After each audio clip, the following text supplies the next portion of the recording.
अपनी स्किल के साथ मैपिंग करना है, रिसोर्स के साथ मैपिंग करना है. Whichever you feel is the most critical problem and it can be converted into a good business. सिर्फ उतना ही बात करना है.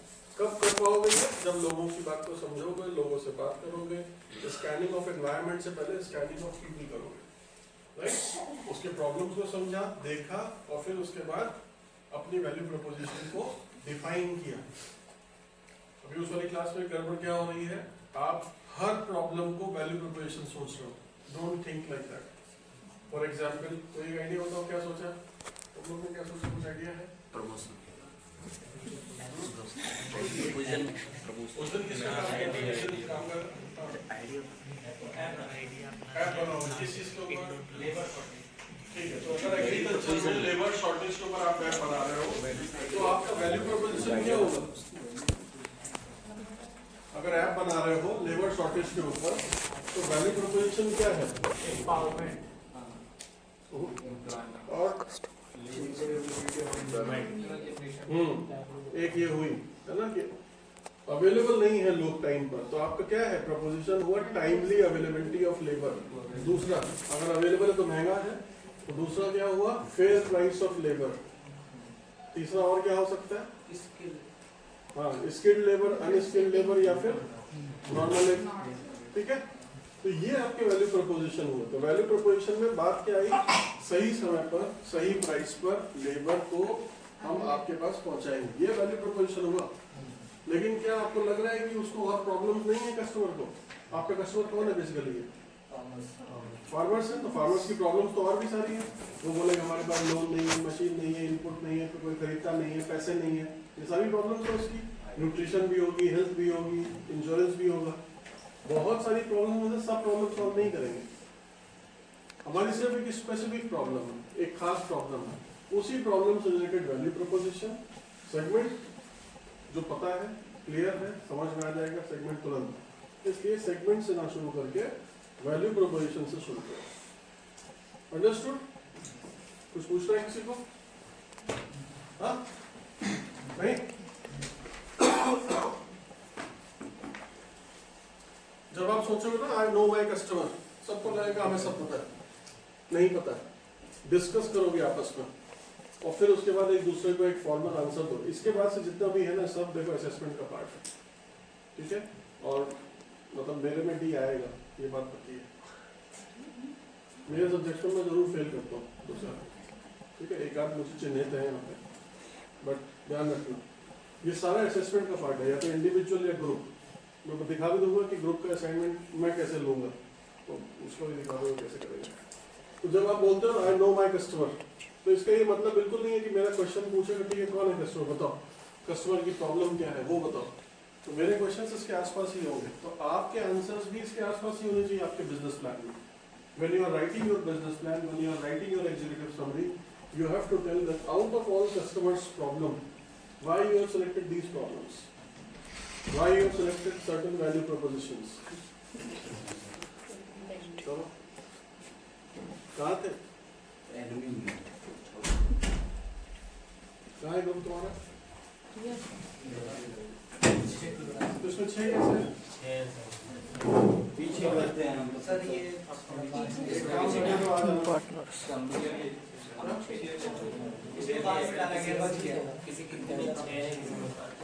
उधर एक पे 4 में थे. चलो एनीवेज, तो who are my customers, why would they buy, इसका आंसर सही है. तीसरा, कस्टमर का जब आप सेग्रीगेशन करोगे, सेगमेंटेशन करोगे, तो सुबह मैंने फ्रूट जूस बताया था डायबिटिक्स वाले का, तो उसमें हमने ज्योग्राफी, सोशल, डेमोग्राफी, उसकी इनकम, जेंडर, ये सारी बातें कर रहे थे. वो उसका डिफरेंट सेगमेंटेशन. ठीक है,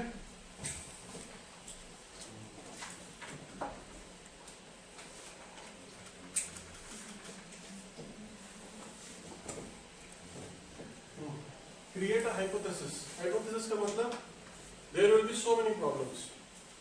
don't try to find a error free world to start a business. ऐसा नहीं होगा. आपको लगेगा कि जब सब प्रॉब्लम सॉल्व हो जाएंगी, मैं जब काम करूंगा सब प्रॉब्लम सॉल्व कर दूंगा. Don't pretend to be like the Brahma. नहीं, प्रॉब्लम्स के साथ में बीच में ही आपकी अपॉर्चुनिटी. वो ही अपॉर्चुनिटी पता करनी है जिसपे सारे लोग काम नहीं कर रहे। अगर आपको लगता है कि सारी प्रॉब्लम्स मेरे एक ही बिजनेस से सॉल्व हो जाएंगी, इसका मतलब आपका बिजनेस सही से पिन पॉइंटेड नहीं है। So try to reduce number of problems. 10 problem मान लिया एक समझ में, एक कस्टमर सेगमेंट में आपको 10 प्रॉब्लम्स लग रही है, सब पे आप बिजनेस कर सकते हो। अगर ऐसा है तो ट्राई टू फाइंड जिसमें कॉस्ट कम है, रेवेन्यू ज्यादा है। हम सिर्फ वही प्रॉब्लम सॉल्व करेंगे। क्यों? क्योंकि बिजनेस चलेगा मार्जिन पर। अगर आप सारी प्रॉब्लम सॉल्व करने बैठोगे तो क्या होगा? Cost will be very high और रेवेन्यू कितना होगा? कम। तो आपको कौन सी प्रॉब्लम पकड़नी है? जिसके कॉस्ट कंट्रोल कर सको, रेवेन्यू को बढ़ा सको और हमारे प्रॉफिट मार्जिन्स ज्यादा हो। हाइपोथेसिस का मतलब क्या होता है? एक बेसिक असम्पशन। क्या असम्पशन होगा? जो सर जिसका सर कोई प्रूफ नहीं होगा, और असम्पशन होगा कि मेरा सर आगे कितना, जैसे प्रोडक्ट बना कितना सेल्स होगा। गुड। तो इसका असम्पशन जब हम बात करेंगे तो असम्पशन भी आएगा और रिस्क भी आएगा। असम्पशन से आपके प्लान्स बनेंगे और रिस्क से आपकी स्ट्रेटजीज डिसाइड होंगी। अकेले असम्पशन कुछ काम करेगा क्या? नहीं। तो जब आप assumption और रिस्क दोनों के बीच में डिसाइड करोगे तो ये आपके हाइपोथेसिस है।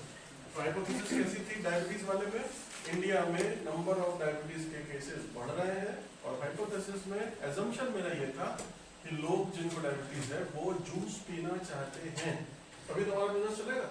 रिस्क क्या है? रिस्क ये है कि जो जूस पीना चाहते हैं उनको ये जूस नुकसान कर जाए, हमारी जो शुगर फ्री वाली बात है वो कहीं फेल हो जाए, तो ये रिस्क है।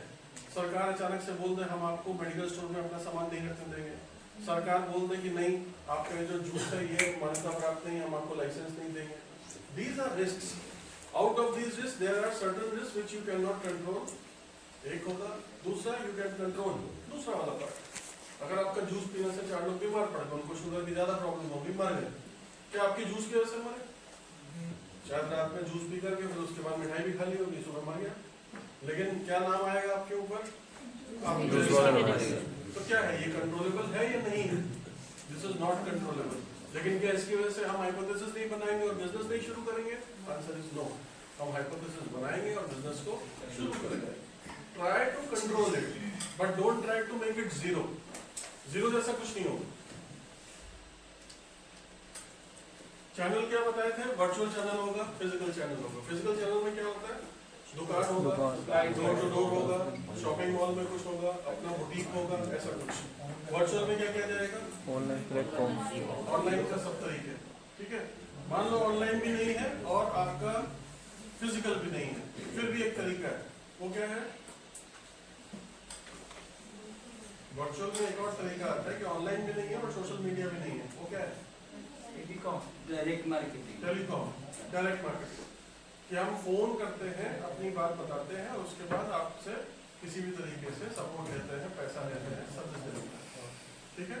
जैसे अगर वो आपको याद हो जहाँ पे वो चादर वादर नहीं बेचने आते रात में टीवी चैनल के ऊपर, वो एक है इसका। ठीक है, दूसरा क्या है कि जैसे आपको फोन आते रहते हैं credit card related, bank account related, जैसा तो जो लोग आपको फोन कर रहे हैं उनका कोई फिजिकल स्टोर नहीं है क्रेडिट कार्ड बेचने का। Credit cards are from banks. They are direct selling agents, and they are calling you and attracting you towards a service or a product. दोनों के बीच में क्या है डिफरेंस? ना तो वो फिजिकल में बैठेगा ना वर्चुअल में बैठेगा। जब आप बोलोगे इसका क्रेडिट कार्ड चाहिए तो they will ask you to upload your documents, या बोलेगा कि ठीक है मेरा एक बंदा आके आपसे मिलेगा। ठीक है, तो वर्चुअल जैसा दिखेगा बट है नहीं। तो वो टेलीकॉलिंग वाले जितने भी काम है वो सब इसमें आ जाएंगे। ये भी ध्यान रखना है कि आपका जैसा प्रोडक्ट होगा, ठीक है, हर प्रोडक्ट ना तो यहाँ चलेगा और ना ही हर प्रोडक्ट यहाँ चलेगा। हो सकता है थोड़ा कॉम्बिनेशन जैसा कुछ करना पड़े, तो ध्यान रखना है कि इतना ज्यादा उस पर करना है या ज्यादा इस पर करना है। कस्टमर रिलेशनशिप का क्या मतलब है? कैसे नए कस्टमर्स आए, जो पुराने थे वो रहे, और कैसे ग्रो करें। क्यों? ये कॉस्ट से रिलेटेड क्वेश्चन है। अगर हम हर बार, हर साल, हर महीने नए कस्टमर्स के एक्विजिशन की ही बात करते रहेंगे तो cost of acquiring new customers कैसा होगा? हमेशा कॉस्ट विल बी हाई होगा। लेकिन अगर पुराना कस्टमर आता है, मेरा लेस का चिप्स खाता है, और फिर अगली बार फिर खरीदता है। क्या उसको हर बार ऐड देखना पड़ रहा है हमारा लेस का चिप्स लेने के लिए? नहीं।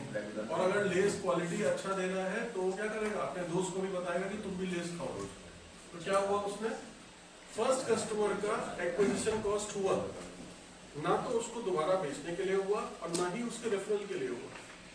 सो आपकी कॉस्ट ऑफ डूइंग बिजनेस कैसे रही? कॉस्ट कम रही, मार्जिन कैसे हो जाएंगे अपने आप?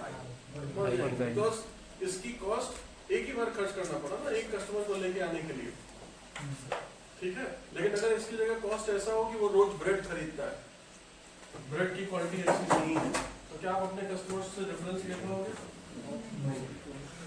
ठीक है। हर बार क्या होगा, हर बार चेंज करना पड़ेगा, हर बार आपको अपना एडवर्टीजमेंट तरीका चेंज करना पड़ेगा। फ्लाइट्स आप कैसे ढूंढते हो? कोई स्पेसिफिक ढूंढते हो कि इसी फ्लाइट में मुझे हर बार जाना है? प्लेन कैसे ढूंढते हो? हर बार उसी से ढूंढते हो कि इसी ट्रेन में मुझे जाना है? नहीं, दो चीज पर डिपेंड करता है, एक अवेलेबिलिटी ऑफ टिकट और दूसरा चीप कॉस्टिंग, दो पे ही चलता है ना। ऐसे ही हर अपने बिजनेस का एक अपना तरीका होता है, कैसे मैं अपने कस्टमर्स को एक्वायर करूं। तो फ्लाइट वाले बिजनेस में कस्टमर एक्विजिशन किस पे डिपेंड करती है? चीप प्राइसेस पर। ट्रेन वाले बिजनेस में कस्टमर एक्विजिशन किस पे डिपेंड करती है? आपके बिजनेस में कैसे डिपेंड करेगा, ये आपको सोचना है, डिस्कस करना है, बताना है। Depending upon channels you need to think about get keep grow. आपके बिजनेस के बेसिस पर डिसाइड करो एक्वायर कैसे करोगे, जो है उनको कैसे रखोगे और रेफर कैसे करोगे। आईसेप का एग्जांपल इसमें फिट बैठता है, दिखता है कैसे? यहाँ पे कितने लोग ऐसे हैं जो बिना किसी से बात करे सिर्फ इंस्टीट्यूट का नाम देख करके आ गए? गधे हो। नहीं, सब एक आध फोन करके आए। यस, सब लोग यहाँ के सीनियर से एक बार दो बार बात किया होगा और फिर आए होंगे। जितने लोगों ने सीनियर से बात किया होगा या पुराने एल्यूमिनाई से बात किया होगा, सब ने 2-3 अच्छी बातें बताई होंगी और 6-7 खराब बातें बताई होंगी। लेकिन 6-7 खराब बातें सुनने के बाद भी तुम्हारे पास दूसरा ऑप्शन नहीं था, बिकॉज ये वो नीच सेगमेंट में काम कर रहा है जहाँ पर दूसरे लोग काम नहीं कर रहे हैं। और उसका रीजन क्या है? एक ही चीज है, वो है प्लेसमेंट। वो प्लेसमेंट 10,000 की है, 20,000 की है, 15,000 की है, 25,000 की है, असिस्टेंस है या गारंटी है, कोई फर्क नहीं पड़ता। दूसरे असिस्टेंस भी नहीं दे रहे। बात समझ आई? इसका मतलब क्या है? इसका मतलब मुझे पता है कि कैसे अपने कस्टमर्स को लेना है, मुझे पता है कि मुझे कैसे रखना है, और मुझे तीसरा भी पता है कि कैसे मुझे उससे रेफरेंस लेना है। ठीक है, कैसे रेफरेंस लेना है? ठीक है, और सीनियर को कुछ पैसे मिले होंगे। हाँ सर, 20,000 रुपये फंडेबल स्कॉलरशिप। उसके थ्रू आप कुछ ना कुछ ऐसा जुगाड़ होगा जिससे आपको लगेगा कि हाँ मेरा फायदा है, लेकिन किसी न किसी और का भी फायदा है, और आप आ गए। अंडरस्टूड? तो आपको अपने बिजनेस में ये चीज सोचनी है। रेवेन्यू, मैंने उसका एग्जांपल दिया था, इसका country delight. Yes. Country delight ने क्या किया, अपने रेवेन्यू के स्ट्रीम्स कहाँ से हैं? सब्सक्रिप्शन कॉस्ट से भी है, सेल्स ऑफ मिल्क से भी है, अगर वो कुछ ब्रेड या कुछ और चीज सेल करता है तो country delight is known for its milk, लेकिन साइड में 4 प्रोडक्ट और। क्यों? कॉस्ट को खत्म कर कॉस्ट को अपने कम करने के लिए, कॉस्ट को अपने निकालने के लिए। हो सकता है ब्रेड में उसको उतना परसेंटेज फायदा ना हो रहा हो, अंडे में उतना परसेंटेज फायदा ना हो रहा हो, किसी और चीज में उतना परसेंटेज फायदा ना हो रहा हो, बट अपने डिलीवरी आदमी की कॉस्ट निकालने के लिए they are doing it, so that I have 5 different options. जब वो दूध देने जाएगा तो साथ में ब्रेड भी रख दिया जाएगा, साथ में घी भी रख करके आ जाएगा। ठीक है, की रिसोर्स कौन कौन से हो सकते हैं? इसके बाद भगा दूंगा तुमको बाहर, तुम्हारा बुखार ठीक हो गया ना? ठीक हो गया कि नहीं? नहीं तो कहो तो ठीक कर दो, बिल्कुल बदतमीजी नहीं।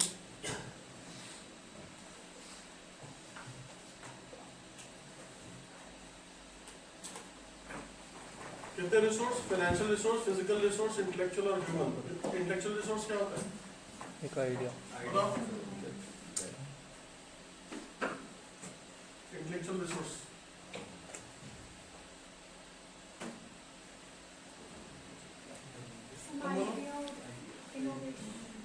आइडिया इनोवेशन दोस्ती ने मारा होगा साथ में जाओ जिससे पूछो उसी बता ट्रेडमार्क और क्या होता है ट्रेडमार्क सर एक मतलब अथॉराइज वो रहता है गवर्नमेंट के थ्रू अप्रूवल रहता है सर। IPR क्या होता है इंटेलेक्चुअल प्रॉपर्टी राइट्स क्या होता है फुल फॉर्म नहीं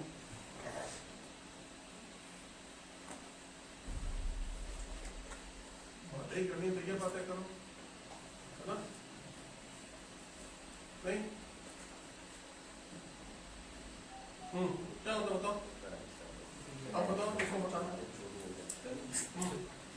कोई एक ऐसा मेंटल रिसोर्स है जैसे किसी का पेटेंट ट्रेडमार्क सब Legal right that control creation. लेके बताओ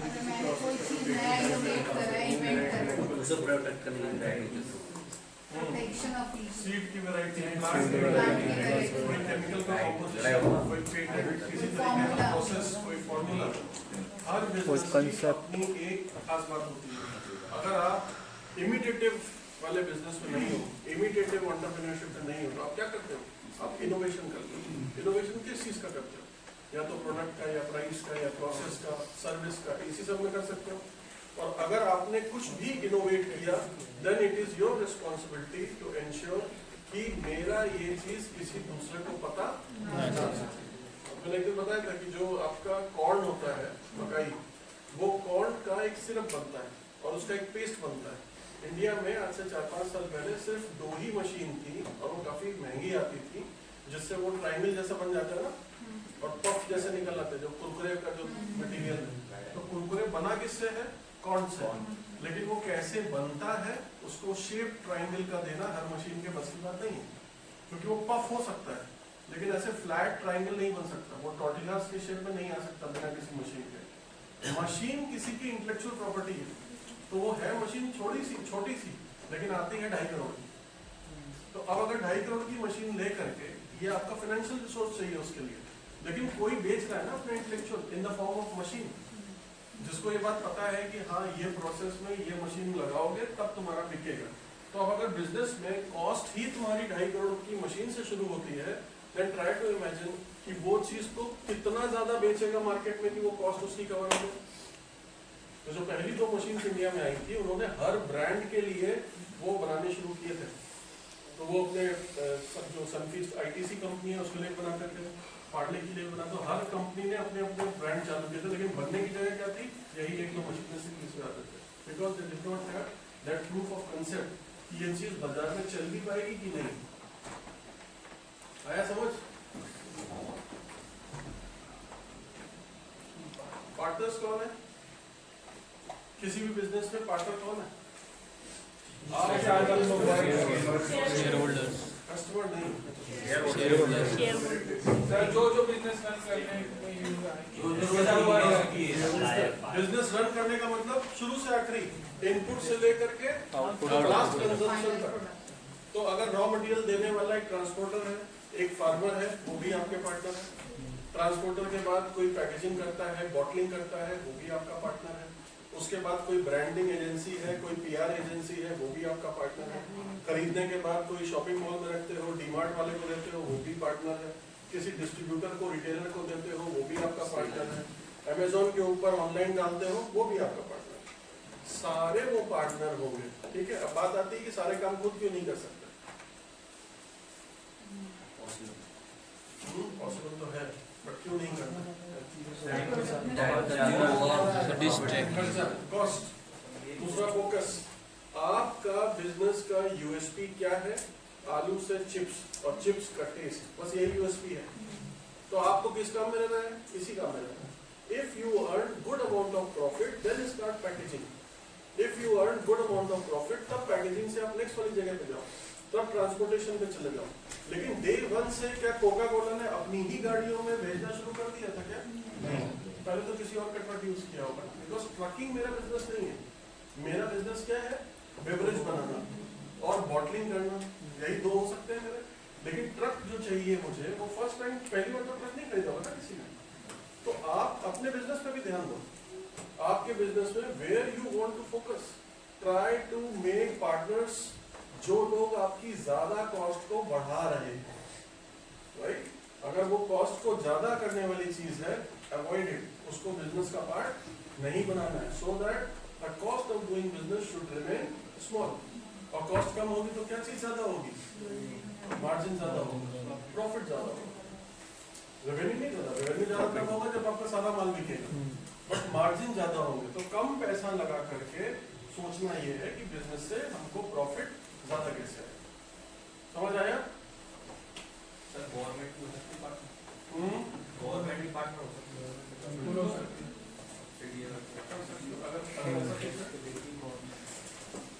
की एक्टिविटीज क्या क्या है तो जो बताया था, आप प्रोडक्शन कर सकते हो, सप्लाई चेन में रह सकते हो, कंसल्टिंग में रह सकते हो। Anything which is related to training, capacity building, ये कहाँ जाएगी, कंसल्टिंग में जाएगी। प्रोडक्शन किसका कर सकते हो, सर्विस का कर सकते हो, या फिर प्रोडक्ट का कर सकते हो। But production of service requires assistance of product. अगर आपने कोई सर्विस शुरू करी, जावेद हबीब का एग्जाम्पल दिया था, तो वहां पर क्या करना पड़ेगा, आपको सैलून बनाना पड़ेगा, एक फिजिकल इंफ्रास्ट्रक्चर चाहिए, प्रोडक्ट चाहिए। दूसरा एग्जाम्पल क्या हो सकता है, अगर एग्रीकल्चर में देखेंगे कि प्रोडक्शन ऑफ सर्विस, फार्मर को ट्रेनिंग आप देखोगे सारी कंपनियां देती हैं, लेकिन जो इनपुट वाली है वो इनपुट के ऊपर ट्रेनिंग देती है। पेस्टिसाइड अगर किसी को बेचना है तो ट्रेनिंग किसके ऊपर देगा, how to use pesticide, why pesticides are important, और वो बताएगा कितना यूज करो। लेकिन अगर इस पेस्टिसाइड से उसकी ट्रेनिंग हटा दो, काट दो, आपका बिकेगा पेस्टिसाइड? नहीं बिकेगा। It's a combination of product and service. क्या एग्रीकल्चर में सिर्फ सर्विस चल सकती है? बहुत मुश्किल है, नहीं चलेगी। ठीक है, कब चलेगी, जब वो कंसल्टिंग का पार्ट होगा। कौन पैसा देगा, सरकार देगी या प्राइवेट कंपनी देगी, then only it will work, otherwise it will not work. अगर फार्मर से पैसा देके कोई बिजनेस सोच रहे हो, जो ऐप वाला बिजनेस सोच रहे हो, ऐप वाले बिजनेस में क्वेश्चन का आंसर देना पड़ेगा कि who will pay for the service. App पे क्या बेचोगे, प्रोडक्ट तो है नहीं, या तो किसी और का प्रोडक्ट ट्रेड करके दे रहे हो किसी को। तो बात सवाल ये आएगा कि भैया तुमको पेमेंट आएगा कहाँ से, what is your revenue stream. तुम्हें कोई तो पैसा पे करेगा, वो कहाँ से आएगा। मैनेजिंग सप्लाई चेन, ये क्या है, इनबाउंड और आउटबाउंड। क्या होता है इनबाउंड आउटबाउंड, तो बताओ क्या होता है सबसे पीछे।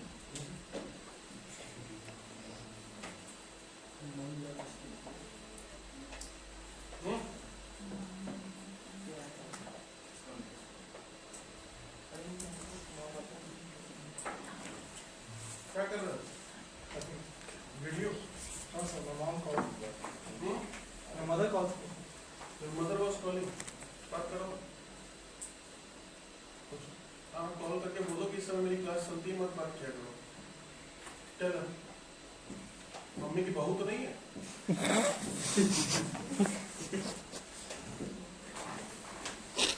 समझा नहीं। इतना साउंड में बोल रहे वो।